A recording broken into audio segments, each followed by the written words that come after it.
Welcome back, Reds. Pressure is mounting on Ruben Amorim after just 3 games into Manchester United's new season. And already the name of Zidane has been thrown back into the conversation. But what would it actually take to convince the French legend to step into the Old Trafford dugout? And how does this link back to his famous 4-man transfer shortlist when he was first considered for the job back in 2018? Let's break it all down. Ruben Amorim has been in charge since November 2024, but the numbers don't lie. A 15th placed finish last season, a Europa League final defeat to Tottenham, and now a poor start to the Premier League campaign, losing to Arsenal and Man City. That leaves Amorim with a shocking 24.7% win rate. It's no surprise that Ineos, who now control football operations at United, are already facing pressure to act. So, what about Zidane? The 53-year-old has been out of management since leaving Real Madrid in 2021, but his CV is legendary. 3 straight Champions Leagues, 2 La Liga titles, and a squad built around Cristiano Ronaldo, Benzema, and Gareth Bale. But would he take the Manchester United job? According to those close to him, he would only consider it under 2 conditions: stable ownership and a clear project. Zidane clashed with Real Madrid president Florentino Perez and won't step into another chaotic club without full backing. Squad quality guarantees. He wants a team that can actually compete. Emmanuel Petit, his former France teammate, even said, "Zizou is very careful about the quality of players. If he takes the job, it means he's already got solutions in mind." And that's not all. Language and communication could be another issue. Petit pointed out Zidane's English isn't great, which is crucial in a league like the Premier League. Still, if Sir Jim Ratcliffe gives him the guarantees he needs, Zidane could finally be tempted to step into Old Trafford.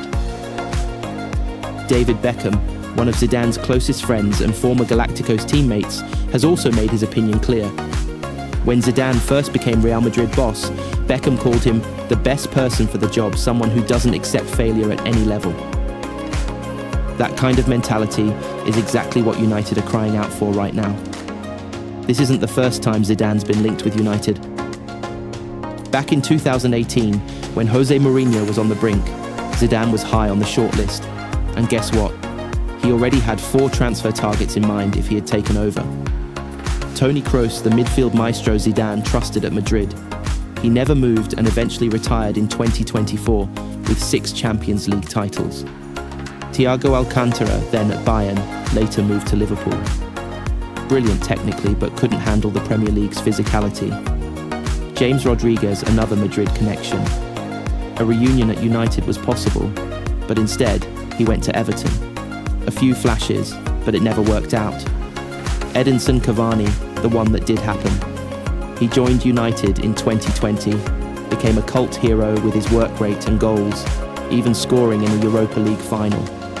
Imagine that quartet in a United shirt under Zidane's leadership. Things could have been very, very different. So here's the big question for you guys. Should Manchester United go all in for Zinedine Zidane? Do you think he's the man to restore Old Trafford to glory? Or will he hold out for the France job after the 2026 World Cup?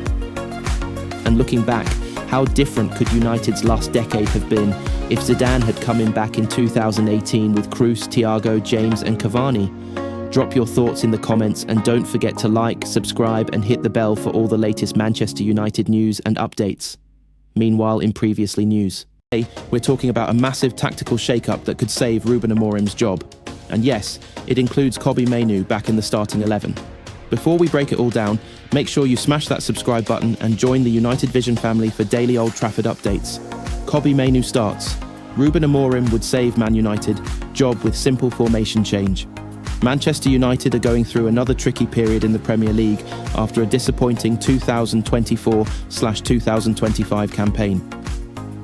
Ruben Amorim's side spent plenty of money in the summer transfer window to help the Portuguese manager take them back in the right direction. But the 2025/2026 season hasn't started how they may have hoped. The pressure is on Amorim to turn things around, and so far in his United tenure, he's refused to change his formation and has stuck with underperforming players. A change of system might be the only way Amorim can get out of this situation, So Givmesport have taken a look at an alternative way United can line up. Take your pick between the sticks. Altay Bayindir and Senna Lamens are now competing for the #1 spot after Andre Onana left the club. The goalkeeper situation matters very little in terms of why United are underperforming at the moment, and it's also difficult to decide who the better option is, considering they both have a lack of experience at this level. We're going for Bayindir after he started the derby against Manchester City. Switching to a back four, Maguire comes in. The biggest shift that could help transform United and potentially save Amorim's job would be switching to a back four. The back three system clearly isn't working, and it would allow United to get an extra body in the middle of the park. Patrick Dorgu and Noussair Mazraoui can line up as fullbacks, but still also provide width and get further forward like they would normally. Harry Maguire needs to come back into the starting 11. United missed his experience in the derby against Man City, and his leadership skills could help them get out of this situation. Defenders: Mazraoui, Maguire, Lenny Yoro and Patrick Dorgu. Midfield 3, Mainu in, Ugarte out for Manchester United. Amorim needs to find a way to get Kobbie Mainoo back into the starting lineup. He has composure and technical security in the middle of the park that no other midfielder has, and switching to a 4-3-3 formation could help get the best out of him. Alongside Casemiro and Bruno Fernandes, you have a mix of defensive protection in Casemiro, technical quality and ability to evade pressure in Mainoo, and a nice mix of both with Fernandes. Manuel Ugarte has struggled in the middle, especially when United try and play through the thirds, so he needs to be replaced in the midfield. Midfielders: Mainoo, Casemiro, Fernandes. The attacking trio should consisting of the three new signings: Benjamin Sesko, Brian Mbeumo and Mateus Cunha. Amad Diallo is unfortunate to miss out, but the versatility of Cunha and Mbeumo means he could easily slot into one of the roles, even if it means someone else replaces Sesko through the middle of attack. The issue hasn't really been the production of Sesko, Mbeumo and Cunha, but the fact that United have struggled to play through the thirds and get the ball to them. Forwards: Mbeumo, Sesko, Cunha. So there it is, a simple formation change, and Kobbie Mainoo back in the starting 11 could be the difference between Amorim surviving at Manchester United or facing the sack. But what do you think, Reds? Should he finally ditch the back three and go with a 4-3-3? Drop your thoughts in the comments, and don't forget to subscribe for more daily United stories here on United Vision. Glory, glory, Man United. Meanwhile, in previous news, Fabrizio Romano has dropped a big hint on Ruben Amorim's future, and the pressure is sky high. Before we dive in, hit that subscribe button so you never miss a story from Old Trafford. Ruben Amorim's sack could be imminent as new Romano update reveals hint at INEOS verdict. Ruben Amorim is under immense pressure at Manchester United, and Fabrizio Romano's new update on his future has hinted that he is quickly losing support. Sunday was the latest of many terrible days for Amorim at Man United, with his side on the end of a humbling 3-0 defeat at the hands of arch-rivals Manchester City. A tight derby was expected, as Manchester United and Man City each had a rough start to the 2025/26 campaign.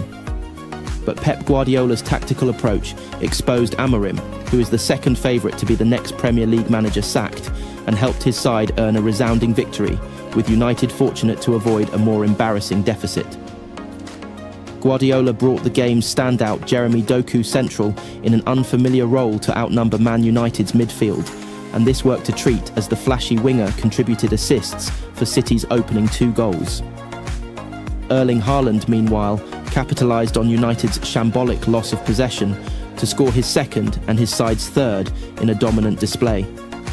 This game provided further evidence that Amorim's failing 3-4-3 system is not fit for purpose, as none of Man United's players look better in this formation than under Erik ten Hag, and they remain ineffective all across the pitch.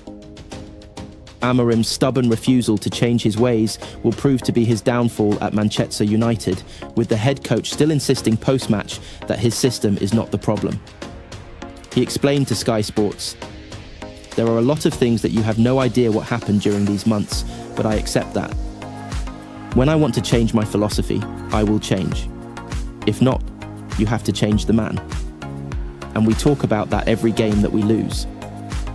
I don't believe in that in the system or whatever, so I play my way, and I'm going to play my way until I want to change it. I understand how football is, and the results dictate the narrative. I see it that way. I know that is hard for people. The fans do not want to hear these things. I don't lie to myself. I see the record, and I accept any decision. Amorim also said that he will do everything to get Man United back on track, and always thinking about what is best for the club. But he may be running out of time. It seems that this is the case if Romano's comments are anything to go by. It hardly seems that Amorim has overwhelming backing. Romano avoided giving a clear answer when asked by Give Me Sport whether Man United still have 100% belief. He responded, "It's a difficult moment, of course, but Amorim wants to give his best for Man United. He's convinced that with time, he will sort things." Yes, we know that Amorim will continue to give his best, and as proven by his bullish but naive comments after the Manchester derby, he's convinced that with time he will sort things, even if he and/or his system is not fit for purpose. But Romano's clear refusal to provide an update on Ineos's stance on Amorim says a lot as pressure mounts, and it will not be overly surprising if they decide to cut their losses when they lose to Chelsea next weekend. That's the latest on Amorim's future at Manchester United as the pressure hits boiling point. But what do you think, Reds? Should Ineos stick with him, or is it already time to move on? Drop your thoughts in the comments, and don't forget to subscribe to United Vision for daily United updates. Glory, glory Man United. Meanwhile, in previous news, the buzz at Carrington is electric, with key players returning, Amorim's drills ramping up, and even a surprise boost on Matthias Cunha's recovery. Stick with me as we dive into today's training update. And before we get started, smash that subscribe button and join the family so you never miss a beat from Old Trafford. The buzz at Carrington crackled with readiness and quiet urgency. Despite several first-team stars being away on international duty, a core of returning players assembled in a compact, focused atmosphere. Those absent, from veterans like Bruno Fernandes and Dalot to internationals such as Onana and Ugarte, left gaps, but the squad that reported back brought a clear message. Manchester United are sharpening themselves for the road ahead. Leading the way were Harry Maguire, Luke Shaw and Lenny Yoro, defensive pillars whose return brings composure to the backline. Their presence was a palpable relief. Every measured touch from Maguire, every overlapping run from Shaw, and Yoro's youthful positional awareness reinforced that foundation. The goalkeeping unit looked stronger too. Altay Bayindir and Sen Lamens, both recovered, rejoined the drills, adding confidence between the sticks. In midfield, Mason Mount and Kobbie Mainoo joined in early exercises, though both remain edged by their recent fitness concerns. Amorim led pressing drills, demanding bite from the returning core, even as others stood in for the missing internationals.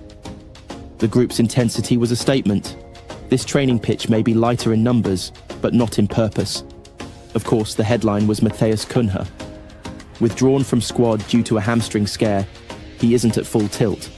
But today, he pushed onto the field, beginning with light shuttle runs, loose touches, and progressive finishing work with a touch of sharpness surprising given the concern. His steady adjustments signal hope that his return isn't just weeks away. It could be right in time for the high-stakes run. As drills turned into a small-sided game, the energy shifted. Despite missing several internationals, the returning players combined with academy prospects to fill lines. Passes were crisp, movement synced, and creative patterns surfaced, Rashford and Garnacho darting into channels while the midfield box-to-box engine whirred with renewed vigour. By the final whistle, there was a marked change in the room. This wasn't just recovery, it was resurgence. Even as some players remain absent with their countries, the return of core defenders, goalkeepers, and Cunha's cautious re-entry have left Carrington feeling rearmed. United are far from full strength, but they're forging forward, refocused and ready. So United fans, how excited are you about these returns at Carrington? Maguire, Shaw, Yoro, Lamens, Bayindir, and especially Cunha, edging closer to full fitness. Do you think this group can power United into a strong run when the Premier League return? Drop your takes in the comments below. I'll be reading them all. Don't forget to hit like, subscribe to United Vision. Until next time, glory, glory Man United. Meanwhile, in previous news, Fabrizio Romano has revealed why Ruben Amorim personally wanted Andre Onana out of the picture at Old Trafford, and the reasons make total sense. Before we dig into the full story of why Amorim was bang on with this call, don't forget to smash that subscribe button so you never miss a single update from United Vision. Manchester United's goalkeeper saga has taken another dramatic twist. With Senna Lamens arriving from Royal Antwerp, Andre Onana has been forced out of the Old Trafford picture and is on the verge of a loan move to Trabzonspor. On paper, it looks like a harsh demotion for a player who cost £47 million only 2 summers ago. But the full story shows exactly why Ruben Amorim was right to push for this decision. According to Fabrizio Romano, Amorim had 2 very clear reasons for showing Onana the door. First, he did not want unnecessary pressure placed on Lamens.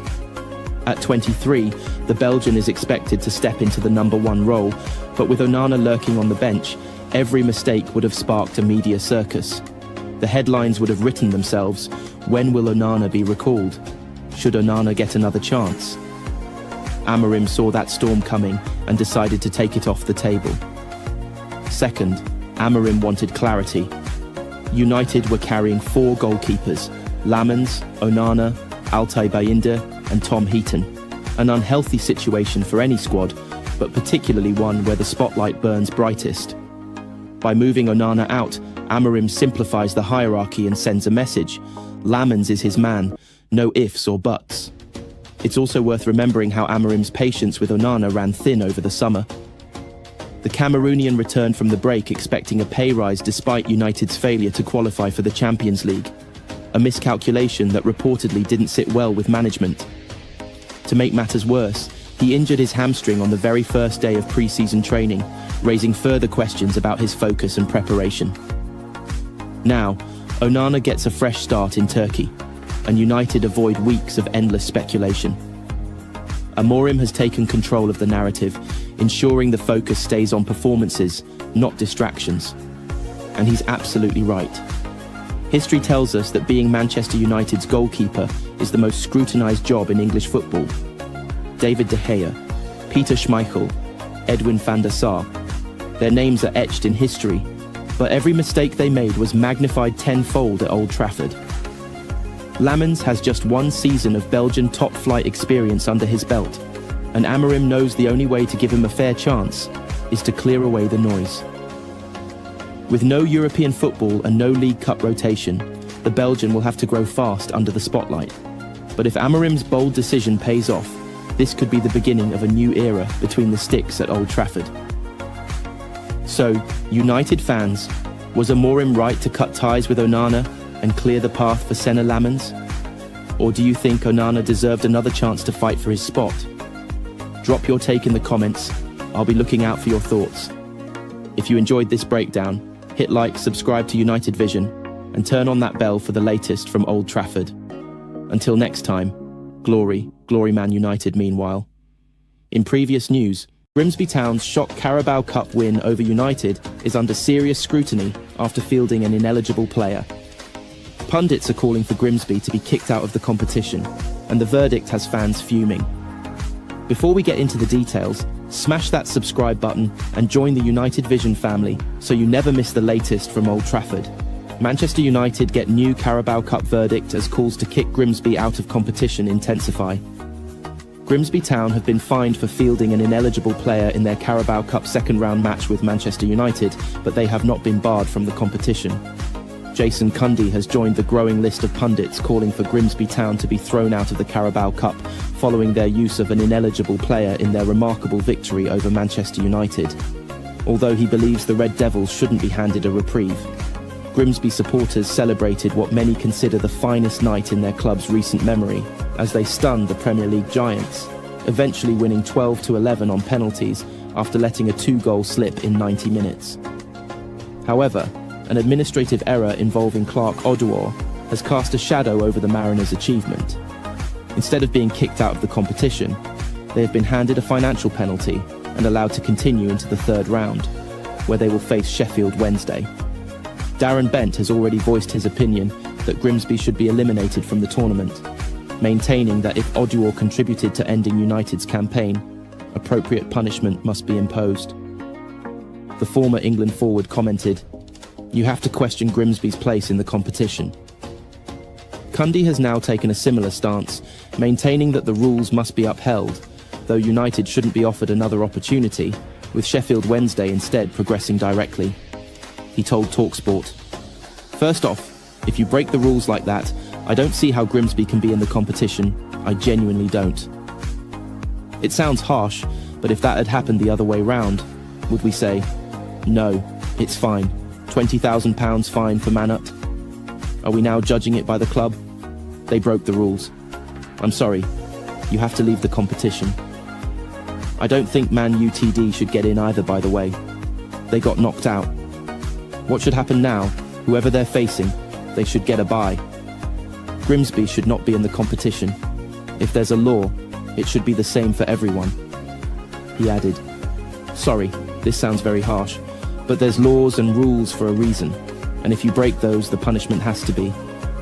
We've just seen what happened with Crystal Palace. Oduor had arrived at Grimsby on loan from Bradford City the day before the match. The player made his debut after coming on as a substitute during the second half, though he would miss his spot kick in the penalty shootout, luckily without damaging his new side's prospects. It later emerged that his registration had been completed just 1 minute after the mandatory 12 p.m. deadline on August 26th. In an official statement, the EFL confirmed that Grimsby had voluntarily reported the error, whilst detailing the punishment for the League Two club, a ruling that hasn't received widespread approval. They announced, "The club has since implemented several actions to prevent a similar occurrence in the future. The club will be liable for the suspended sum of £10,000 if they were to again field an ineligible player in any league competition between now and the end of season 2025/26. So United fans, what do you think? Should Grimsby be thrown out of the Carabao Cup for breaking the rules? Or is the fine punishment enough? And if they are removed, should United be reinstated? Or should Sheffield Wednesday get the bye?